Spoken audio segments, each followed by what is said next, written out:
Hello, everyone, and welcome back to the Cop Council. How are you all? Hopefully, all of you are having a fantastic day, wherever you are around the world. And welcome back to our first match preview show of the season. Now, you might be thinking, Warren, is he going on about the second game of the season? But of course, last week was absolute chaos, wasn't it, with Romeo Lavia and Moises Caicedo? We ran out of time on Friday, and then, of course, it was too late to bloody do a stream. But nevertheless, of course, it is the first game at Anfield for the Reds, and of course we do play Bournemouth at 3 p.m. at Anfield. But as you can see, I am joined by a very special guest, Doug from the Dugout Football Channel. Doug, how you doing, mate? Yeah, good mate. Thank you very much for having me. It's been a while, but yeah, good to get on your first match preview of the season. Yeah, it's absolutely exciting, and of course, thank you, Bri, for putting in the comments.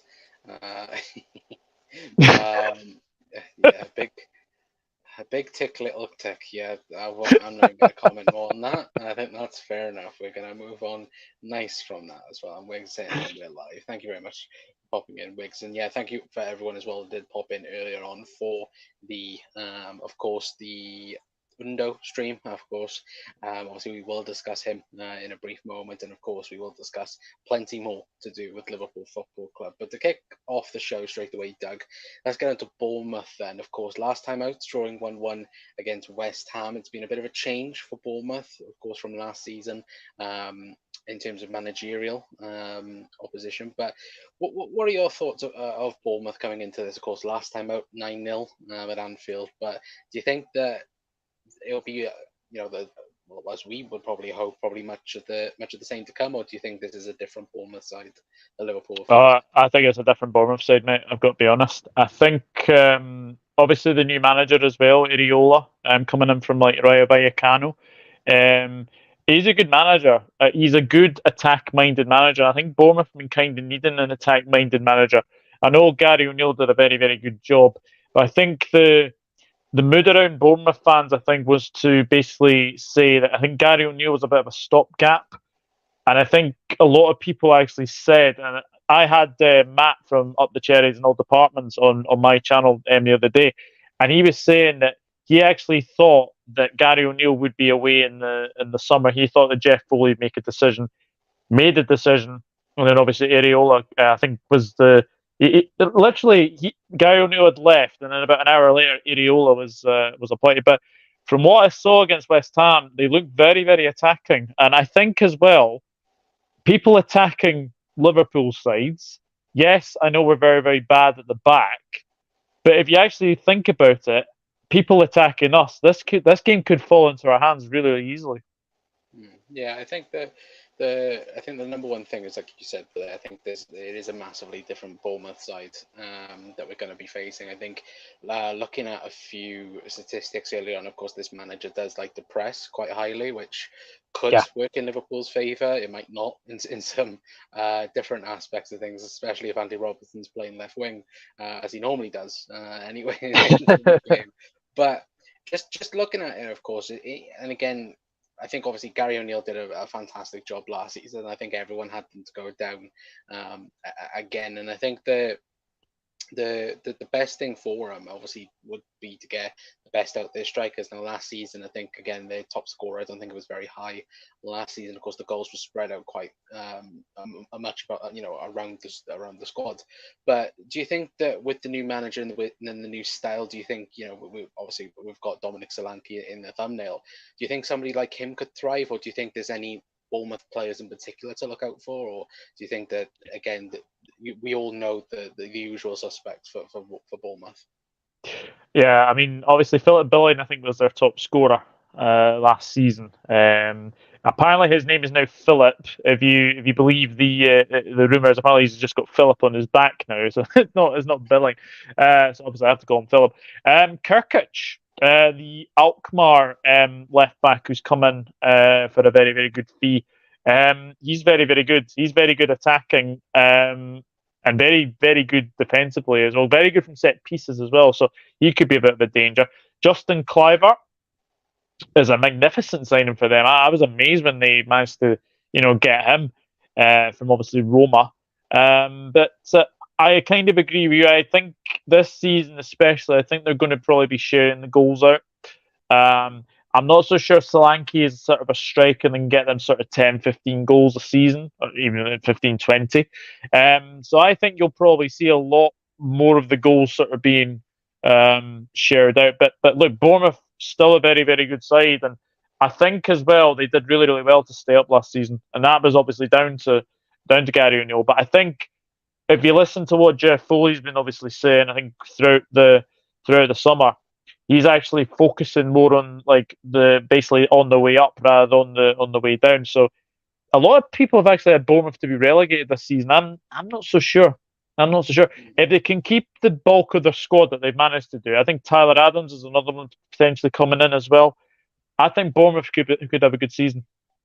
Yeah, I think that I think with Bournemouth as well, though, it might be the case of there might be just 3 teams lower than them, like usual. Like Yeah. again, I think like Luton and Sheffield. Potentially, again, I think that again Burnley is one of those. I think as well where they could go down, but then I don't expect them to neither. And I think Yeah. Bournemouth are in that same boat as well. But you mentioned there, of course, Tyler Adams. Now, of course, there's been a lot of obviously news around Tyler Adams over the last couple of weeks. But I do agree. I think that could be a really good signing, with all things considered as well. And I think that, it's like you said, like again, they took 3 points off us last season, which more or less cost us Champions League football towards the back end. So I'm hoping, of course, Liverpool will be looking for some sort of revenge in their eyes anyway. But again, guys, let us know your guys' thoughts anyway in the comments, and of course, and then we will move on to Liverpool side of things, of course. But what else we got? Brian saying very Nike. It is very Nike. We are Nike. If you want to sponsor us, then you're more than welcome to as well. But kills me off that Brie. Thank you, Bri, for big tick, little tick. That will stay forever now. All right, lads. Evening, Bob. Hope you're doing well, mate. We're seeing evening, Bob, as well.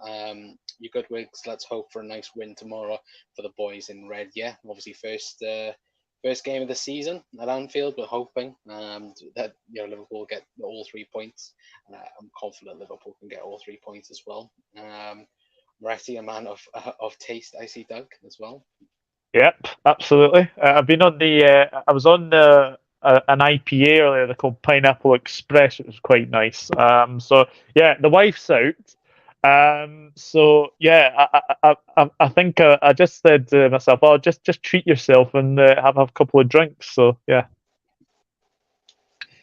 And then the wife will come back and go, "What on earth have you been doing for 2 hours?" That's the only trouble. 2-1 says Brian anyway for his prediction. Of course, guys, let us know your predictions in the comments as well. Be very much appreciated. Yeah, all good here, brother.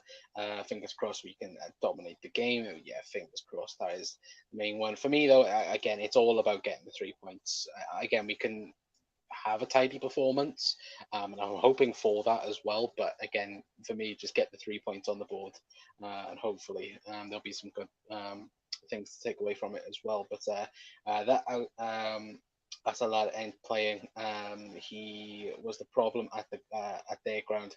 I think comfortable wouldn't say 9-0 again, but comfortable okay as well, says Jay.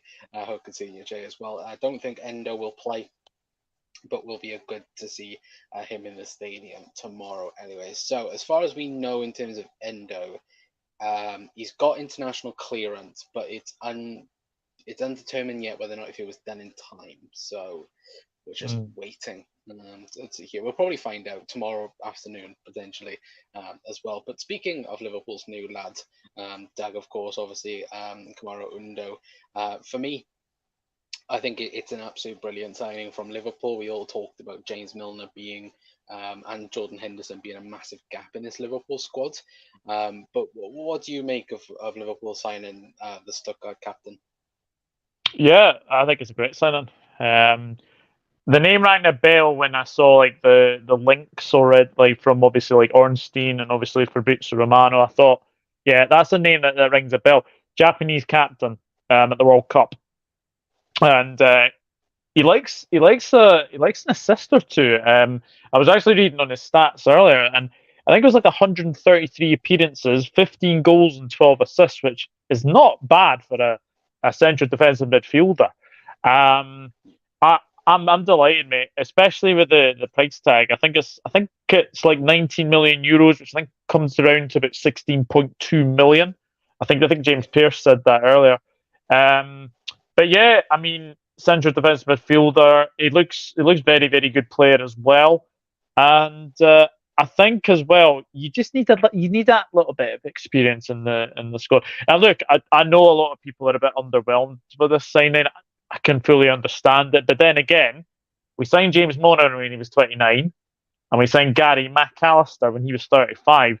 Liverpool are used to that kind of signing. So I think he's going to be a very, very good fit. As long as there's like another midfielder coming in, like he's not the only one, then I'll be very, very happy. But so far, looks like he's saying the right things, and at least he wants to be at Liverpool. It says, I think he said it was his dream to be at the club.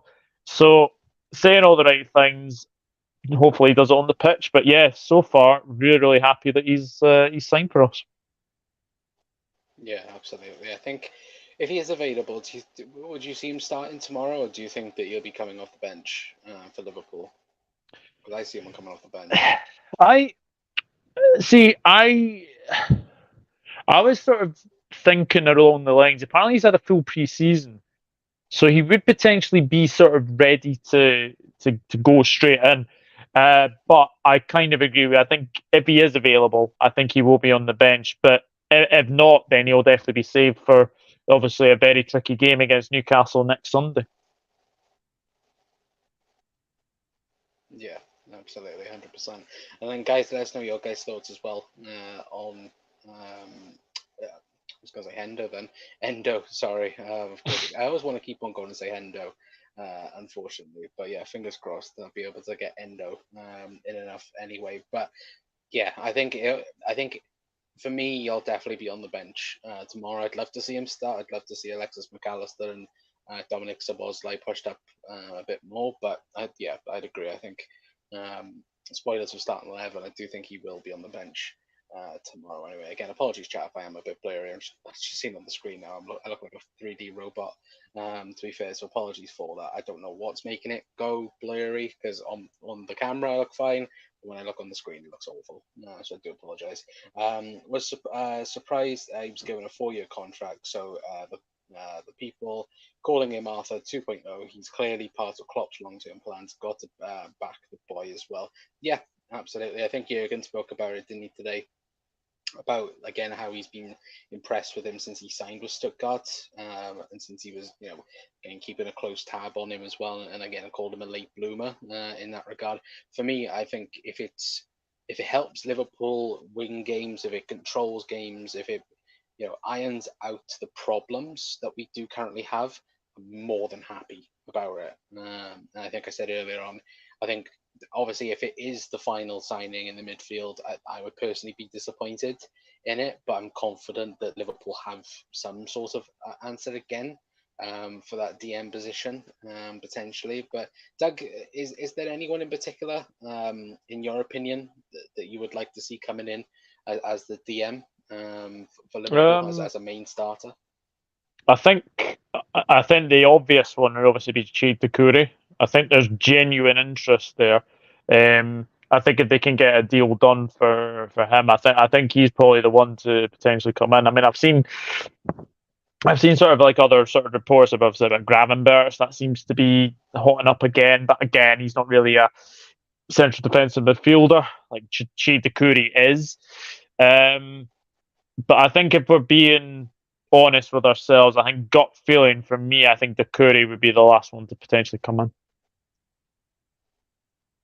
Yeah, absolutely. I think Decore for me would be the icing on the cake of the midfield because I want Yeah, someone now who's just going to stay behind, stay in front of Robbo and Robbo and Virgil on that left hand side of the DM position and just mop up.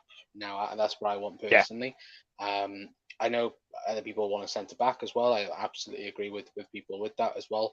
I think me and Doug, obviously, we were speaking off camera now. We're going to need someone that's under 21 so we can get them in this season. And when you look at a left-footed sided centre back under 21, the numbers are actually quite there aren't many quality left-sided centre backs in that region for the price anyway. That's got quoted with a lot of people. So again, would be a tough ask for Liverpool to bring someone in now anyway. But again, I think obviously let us know your guys' thoughts as well on who you'd want, because I know there's been plenty of shouts, and I think some people even on Twitter has even gone. I think I asked the question earlier on Jack Decore or Ryan Gravenberch.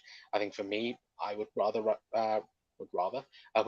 Jack Decore than Ryan Gravenberch at the moment. Are you in that same boat, Doug? Could you see even somebody else like a Turan potentially still being linked to Liverpool?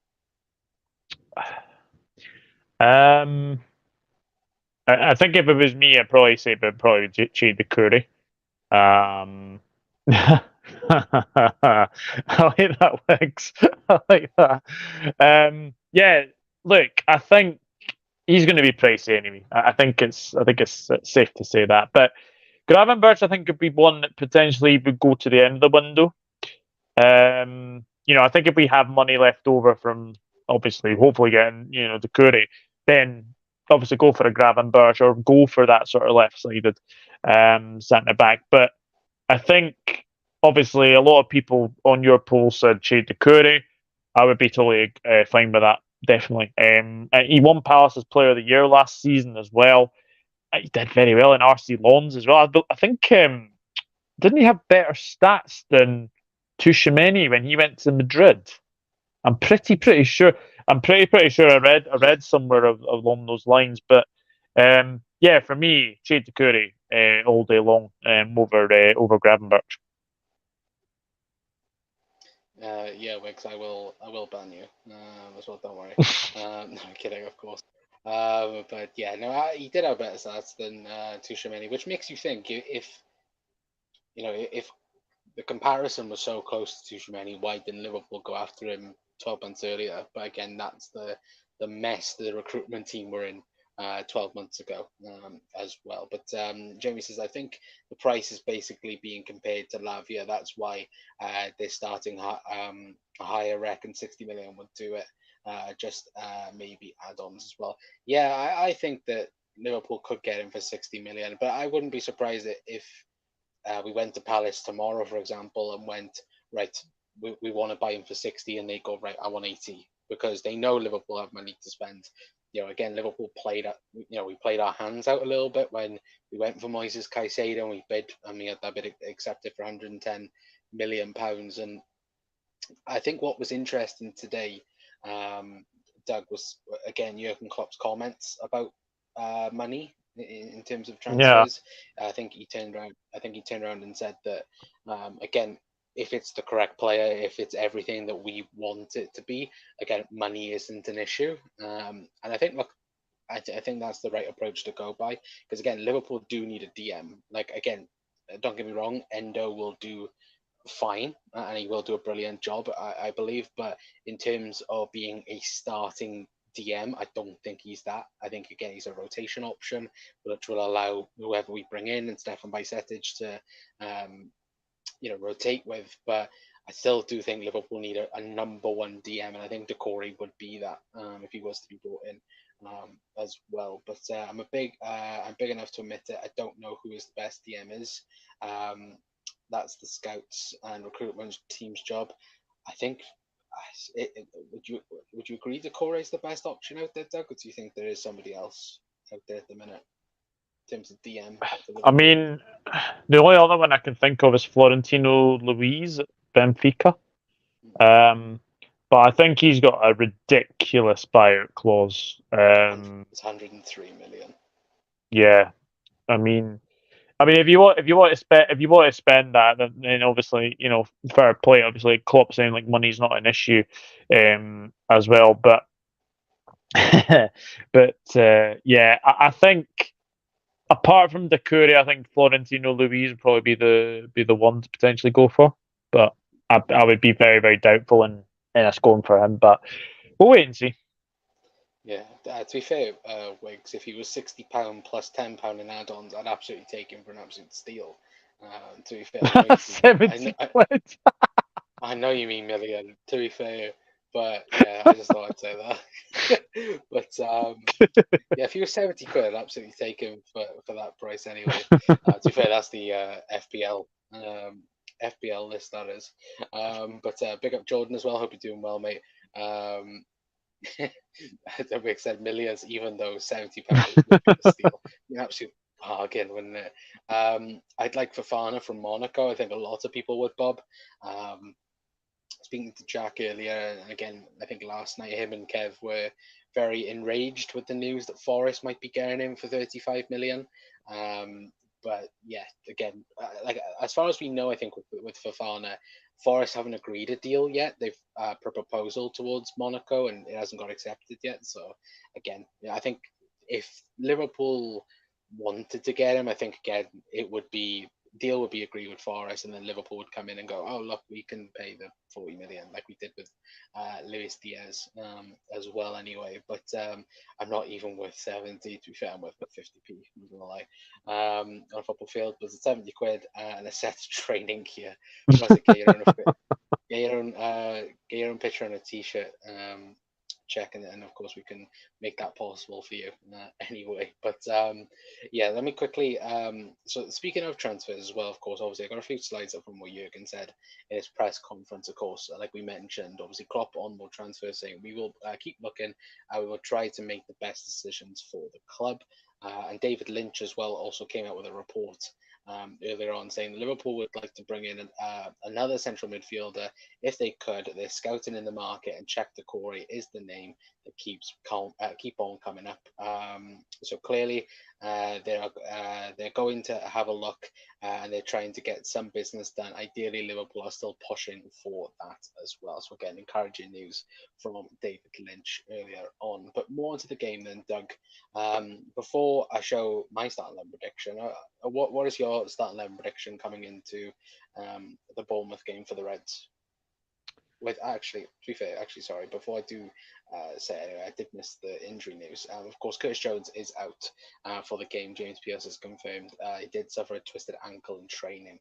So again, Curtis Jones is out for tomorrow. But yeah, Doug, what would be your starting 11 for tomorrow? Well, Alisson Becker. No question about that. Trent, Kanati, Van Dijk, Robertson, same back five. McAllister, Szoboszlai. I'm going to say Harvey Elliott, and then I'm going to go Diaz, Nunes, Salah. Great minds think alike. I've gone for exactly the same. As you can see on the right there, I've gone. Well, that is Alisson in goal. Kanate, Van Dijk, Robertson, McAllister, Trent obviously in the double pivot, and then Elliott, Szoboszlai, Salah, Darwin, and Luis Diaz as well. That's for me Liverpool's most attacking team going. I think again he deserves to start. I think obviously nearly scored against Chelsea towards the back end as well. Yeah. I think Harvey Elliott deserves to start as well. I don't know about you, Doug. For me, when he came on, it's absolutely electric when he come on. But obviously, I think a lot of people will have the conversation of Darwin with Gakpo. I don't think many people will have Jota in their teams, especially from last week as well, because again, Jota's performance wasn't the best, was it, chat, as well. But is there any surprises, do you think, Jurgen Klopp might make, if you could think of any, from your starting 11? Well, Thiago and Bajcetic are not ready, so it's pretty much. I think the team sort of picks itself. I think there will be a couple of changes. I think you'll probably see Elliott in for Gakpo, and I think Nunes potentially for Jota. But yeah, Jota wasn't great. He wasn't great last week. But to be fair, Gakpo was playing in a sort of a position where you're like, well, he's not a midfielder. I felt really sorry for Andy Robertson last week because he was getting really exposed from like Reece James and Raheem Sterling sort of double upping on him as well. So I'm just kind of hopeful that obviously if like Szoboszlai is on the left, he'll be able to sort of cover Max Aaron's tomorrow as well, and obviously Elliott maybe obviously the other side. But yeah, I think I don't think there'd be many two surprises. I honestly think Harvey Elliott for me changed the game when he came on. I think he was excellent when he came on, and I think Darwin as well changed the game slightly as well. So yeah, I think the only two changes I think you'll probably see is Elliott and Nunes coming in for Gakpo and Jota. Yeah, absolutely, 100%. But I know that NYF always asked Thiago fit yet? Put him in the six. No, him and Stefan Bicet are just still out injured at the minute. Of course, I think they might be back for Newcastle, judging from what Jurgen said earlier on, that they're close. So you'd suspect Mm, that they're going to be back available I'd for Newcastle. I'd be I'd be shocked if they're not back until after the international break. I wouldn't be too surprised if they're not back until after then. Um, I think as well, we obviously Thiago and Bajcetic, we need to be careful with them because Bajcetic I think has had his like first serious injury. So I think we kind of need to be sort of nursing him back very very slowly. The same with Thiago as well. He can't stay fit to save himself, unfortunately. But It's told me to pick. yeah, but I think I would be very very surprised if we see them at Newcastle. And then obviously Villa after that. I'd be very very surprised to not see them until after the international break. Yeah, absolutely, 100%. I agree with you on that. Get Elliot in there for me as well, says Bob. Yeah, for me, absolutely. Though last week he was brilliant when he came on against Chelsea.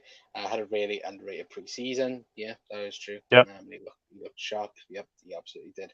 I think for me, once Liverpool got their DM or like that part of it is sorted, then it allows then suppose like McAllister, Harvey Elliott, Curtis Jones when he's fit to go on and push on, and I think that's what Liverpool wants. I think last week with Cody Gakpo in the eight, it did very much feel like again nobody knew who to press. Like was it Cody Gakpo that started the press? Was it Diogo Jota that started the press?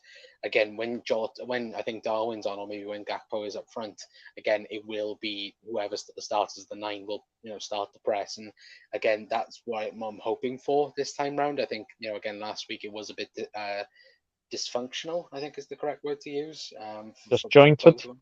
Disjointed, yeah, disjointed. Is probably the better analogy. But yeah, I think like Darwin for me starts and 100%, no problems with that.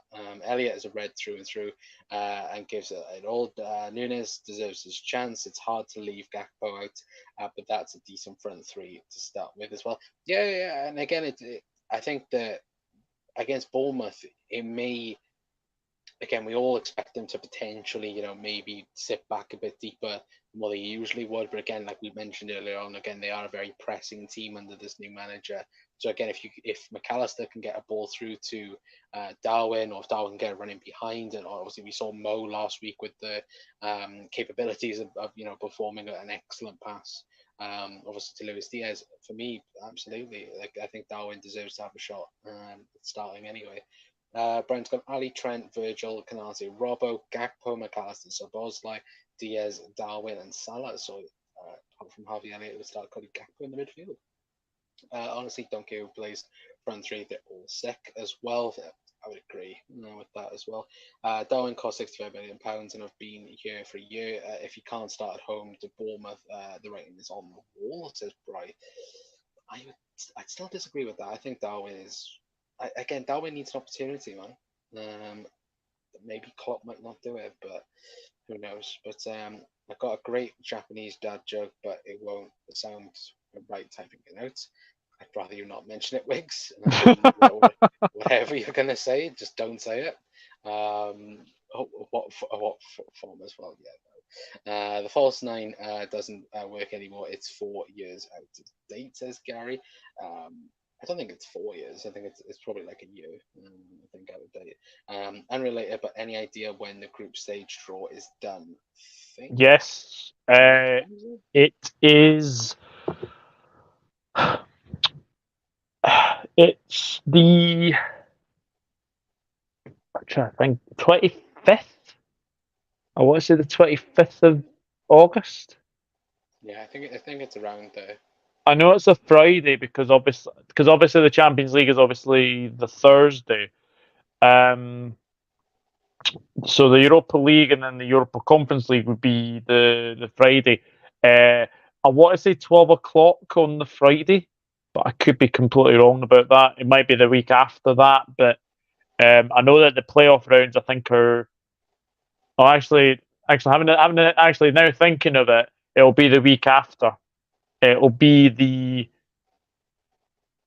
is it the first? No, the 31st of Yeah, August. I want to say. so it says where the 23-24 UEFA Europa League group stage draw will take place on Friday, September 1st. That's when the draw Oh, will be. when the transfer window closes. Yeah, so that should be fun, shouldn't it, chat? Especially if Liverpool don't get what we want to get as well. But Darwin is left out for being bad. It's purely Gakpo, Diaz, and Salah play well all together, and Jota is a handful. So certainly isn't Darwin being bad. It's just we have brilliant set of forwards now. True. Um, Yeah, I still think Darwin can contribute to it though. Personally, I think Darwin is again. I think Liverpool don't play to Darwin's strengths. Darwin is run on the last man, getting behind, and we know what he can do in front of goal as well. But Chris Wood scores for Forest. Is it 2-1 Forest? No. Let me go and look. Is it I 2-1? seen that. I seen that their debutant Gustavo Hamer scored for Sheffield United. I know the Taiwo Awoniyi scored after 3 minutes, but I've not really been paying attention because I actually had the Leeds game on, but I turned it off because it was boring. Yeah, yeah, it is 2-1 to Forest now. So again, is that no? I was gonna say it's 2 wins out of two. It's not. It's the first win of the season for Forest anyway. If you want Gakpo and Darwin starting, Gakpo has to play midfield. Diaz plays left. Yeah, Yeah, for me at the moment, the centre forward role is the biggest question mark in the team. yeah, Because for me, Mo starts on the right. Luis Diaz starts on the left all day, yeah. and then it is Gakpo or Darwin Núñez. And I think it depends on the opposition. I think if you want a player to play the false nine, come in into midfield again, obviously start Cody Gakpo. If you want someone to run in behind in the defense, then again start Darwin Núñez. But again, that's probably a a very unique situation that Liverpool find themselves that they can do that I as think well. I think the thing is as well, Con. I don't know if I don't know if you agree with me, but we have options now. Like if you remember, like last season, we were sort of relying on like Darwin Nunes, Salah, like we didn't really have Jota or Diaz. Like it was like you'd obviously have and obviously Gakpo came in January, but I think the five that we've got Salah, Gakpo, Diaz, Nunes, Jota. That's not a bad five to have, and obviously Klopp has a big headache who to pick. But to be fair, like you have to say, like all five of them have been an absolute fire throughout pre-season. Yeah, I agree. Good to see that you got your bet in as well, press as well. But yeah, for me, I think Liverpool have the best front five in the league. Um, Yeah, I think obviously people go like, oh, well, Haaland for City and that. Yeah, don't get me wrong. If we're talking about pure number ones right now in terms of strikers, Haaland is Haaland. But I think if we're talking about pure front five, then yeah, for me, Liverpool have the best for that anyway. But before we do head off anyway, Doug, what is your score prediction for tomorrow's game? well, certainly going to be 9-0. I can tell you that right now. It's certainly going to be 9-0. But put a bet on there. I can't trust this defensively, so I think they'll probably get one, but I'm going to go 3-1. I'm going to go 3-1 the Reds. Yeah, I would agree. I've gone 3-1. Liverpool as well. Again, I would like Liverpool to keep a clean sheet, especially I've not been considering copying him, by the way. I haven't been copying him, so he has been. I told him all before and then changed his mind. No, I'm kidding, of course. But no, I do think Liverpool will concede. Again, we love to concede a goal, don't we? To be fair. Again, you hope then hopefully we get a good win, and then hopefully the next week then will be good in terms of again transfer news, in terms of something else as well. Because again, next week's game against Newcastle, obviously not putting anything before the Bournemouth game, but that is a huge game for top four and Oh, what it could mean as well. Of course, especially if what happens this weekend, because it is Manchester City against Newcastle as well. So that's a very very good game to watch, of course. But what else do we have? Allison, Robertson, Van Dijk, Canate, Trent, McAllister, Szoboszlai, Diaz, Gakpo, and Salah.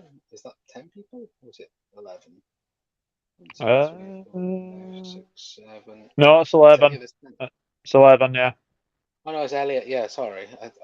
To be fair, Elliot McAllister just linked into one in my head. Then apologies. Yeah, it is 11. 3-1. We love to concede a goal. Yeah, absolutely. Wigs. 4-0 says Jamie. I hope so, mate. I bloody hope so. 5-0 says Press. Yeah, I'd absolutely love it if that was the case. Sometimes the obvious is staring you in the face. Darwin hasn't worked. A new manager is the only way that changes. Again, I disagree, right? But again, we can love to disagree in here. Like, you're wrong, Brian. You're wrong. Of course.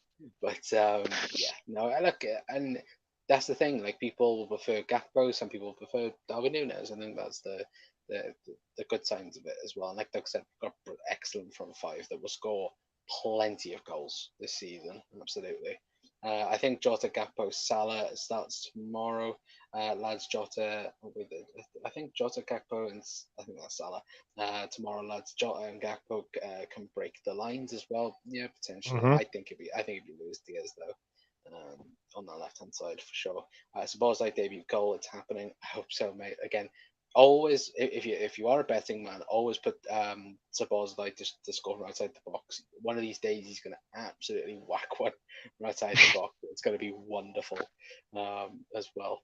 Anyway, but Doug, thank you very much for coming on, mate, and a big thank you to all of you guys as well for tuning on. But Doug, have you got anything coming up on the dugout before we do head off?